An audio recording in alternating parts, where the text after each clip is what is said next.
এসএসসির রেজাল্ট নিয়ে আব্বুর সামনে গেলাম। কথা ছিল এসএসসিতে যদি A+ পাই আমাকে অ্যান্ড্রয়েড ফোন কিনে দেওয়া হবে এবার। রেজাল্টটা হাতে নিয়ে খুশিতে ভরে গেল মনটা। সব বিষয়ে A+ এসেছে। এবার আমার নিজের একটা অ্যান্ড্রয়েড ফোন হবে। আব্বুকে ফোনের কথাটা বললাম।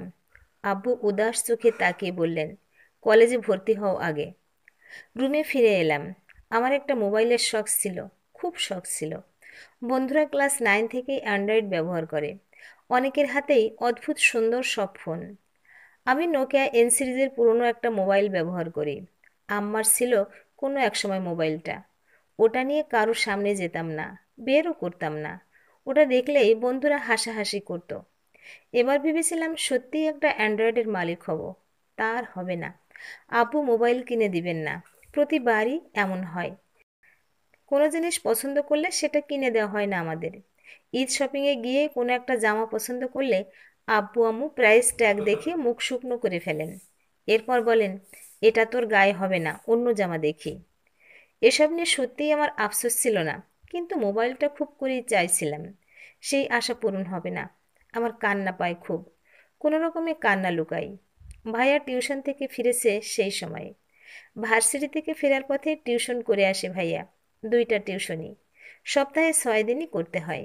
সেগুলো শেষ করে আসতে আসতে রাত 7টা 8টা বেজে যায়। আব্বু এতবার মানা করেছেন টিউশনগুলো ছেড়ে দেওয়ার জন্য, ভাইয়া শুনেই না। টিউশন শেষ করেই সে বাসায় আসে। আমি জানি ভাইয়ার আইএলটিএস দেওয়ার ইচ্ছা। সেটার খরচ জোগানোর জন্যই টিউশন করে ভাইয়া। প্রতি মাসে টাকা জমায়। ভাইয়া কাঁধ থেকে ব্যাগটা রেখে আমার দিকে তাকিয়ে বলল, মন খারাপ? আমি বললাম, না। আব্বু মোবাইল কিনে দেয় নাই সেজন্য? আরে না, মন খারাপ না। ভাইয়া এসে আমার মাথায় হাত বুলিয়ে বলে, মন খারাপ করিস না। জানিসই তো আব্বুর চাকরিটা নাই। ডিপিএস ভেঙে আর শেয়ার বাজারের কিছু টাকা দিয়েই আমাদের সংসার চলছে। এর মধ্যে এমন বাড়তি খরচ করার সুযোগ নাই। তুই মোবাইল পাবি, অবশ্যই পাবি, কিন্তু একটু ধৈর্য ধরা লাগবে। আমি ভাইয়ার দিকে তাকালাম। আমার প্রচণ্ড রাগ লাগছে ভাইয়ার উপর। কড়া গলাতেই বললাম, গত মাসে আব্বু যে গ্রামে টাকা পাঠালো, তখন এই টাকার অভাব ছিল না। আমি কিছু চাইলেই সমস্যা? আমি তো কখনো কিছুই চাই না। শুধু একবার একটা মোবাইল চেয়েছিলাম, সেটাও পাবো না? লাগবে না আমার কিছু। আমি এমনিই ঠিক আছি। বাবা রুমে উকি দিলেন। রুমের পাশ দিয়েই যাচ্ছিলেন। আমার কথা শুনতে পেয়েছেন। তার মুখ শুকনো, চোখে পরাজিত সৈনিকের দৃষ্টি। বাবা তাড়াতাড়ি রুম থেকে চলে গেলেন।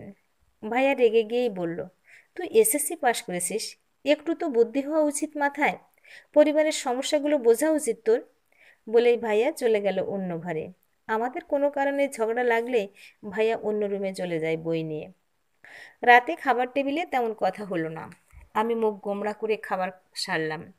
মা হাসি মুখে বলল, তৌফিকের এসএসসি রেজাল্টের জন্য ওর প্রিয় কচুরলতি দিয়ে চিংড়ি মাছের তরকারি রান্না করেছি আজকে। কেমন হয়েছে বাবা?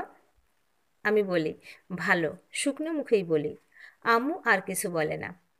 রাতে খাওয়া দাওয়ার পর রুমে এসে বসি। ম্যাথ বইটা খুলে ম্যাট্রিক্সের অঙ্ক করা শুরু করি। এইচএসসির কিছু ম্যাথ আগে থেকেই করা শুরু করে দিয়েছি। পড়ালেখা ছাড়া তো কোনো গতি নেই আমার। সারা জীবন পড়ালেখাই করতে হবে। আম্মু এলো রুমে। আমার পাশে বসলো। আমার মাথায় হাত রেখে বলল, মন খারাপ তোর? আমি বলি, না। কেন মন খারাপ? বল তো আমাকে। আমি তাও চুপচাপ বসে থাকি। আম্মু সবটাই জানে, কেন যে এসে শুধু শুধু ভান করছে বুঝতে পারছি না। আম্মু কিছুক্ষণ চুপচাপ বসে থাকে। তারপর বলতে থাকে, জানিসই তো আমার আব্বা অনেক ছোটবেলায় মারা গেছিলেন। বড় ভাই পরিবারের হাল ধরেছিল। তিনি অনেক কষ্ট করে আমাদের মানুষ করেছেন। আমি মাথা নাড়লাম, জানি। ঈদে খুব সুন্দর ড্রেস পরার ইচ্ছা করতো আমার। আমার সব বান্ধবীরা পরতো নতুন জামা। আমিও নতুন জামা পরতে চাইতাম। ভাইকে বলতাম মাঝে মধ্যে।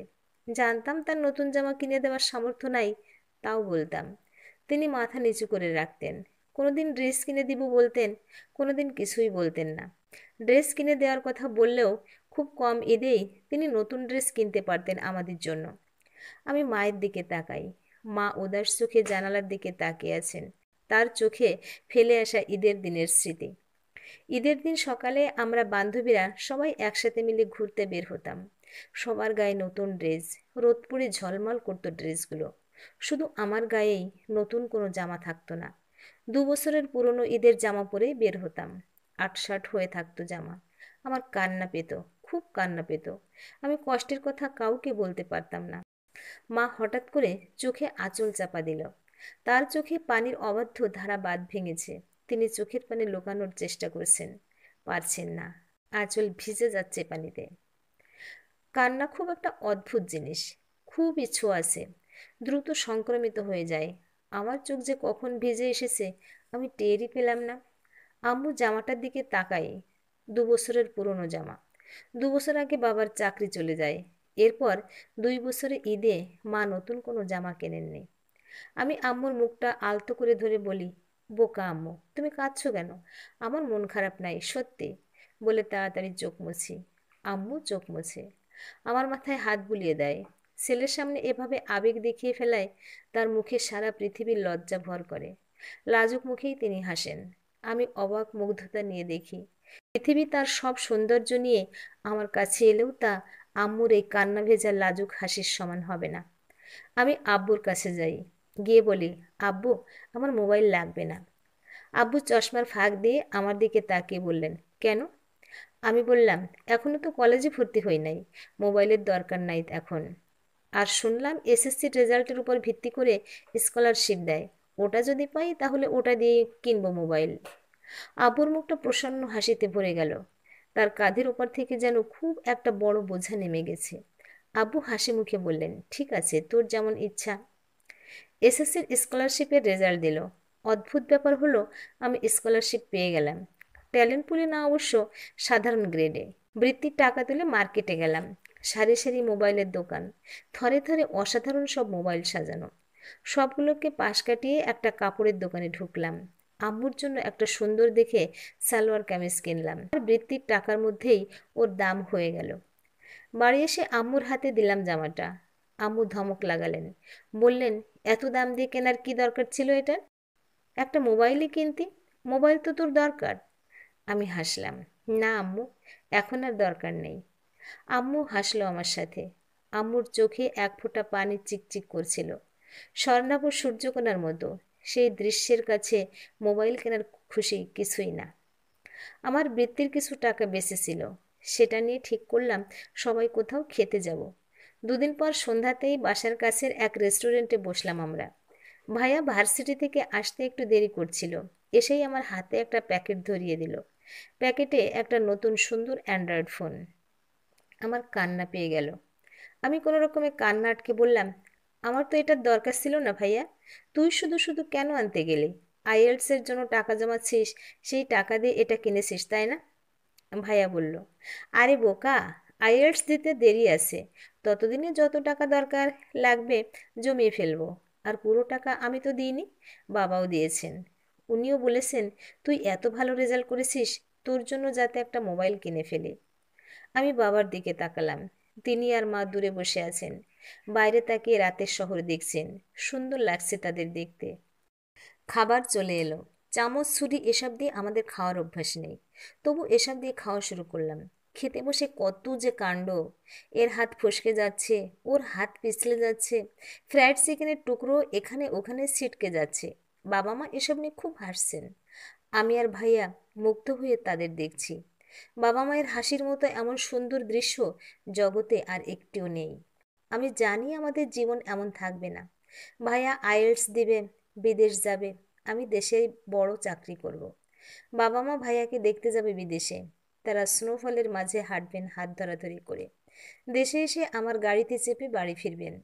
গাড়ির কাজ নামিয়ে শুবেন রিমঝিম বৃষ্টি। মায়ের আলমারি ভর্তি থাকবে সুন্দর সুন্দর জামায়। ঈদে নতুন জামা কিনতে না পারার কষ্ট আম্মুর আর থাকবে না। আমাদের জীবন আরও সুন্দর হয়ে উঠবে, অনেক সুন্দর। প্রিয় ভিউয়ার্স, এতক্ষণ সাথে থেকে গল্পটা শোনার জন্য অশেষ ধন্যবাদ। গল্পটা ভালো লাগলে একটা লাইক, কমেন্টস ও শেয়ার করতে পারেন। আর পরবর্তীতে এরকম আরও সুন্দর সুন্দর গল্প শোনার জন্য আমার চ্যানেলটা সাবস্ক্রাইব করে পাশে থাকবেন। ধন্যবাদ।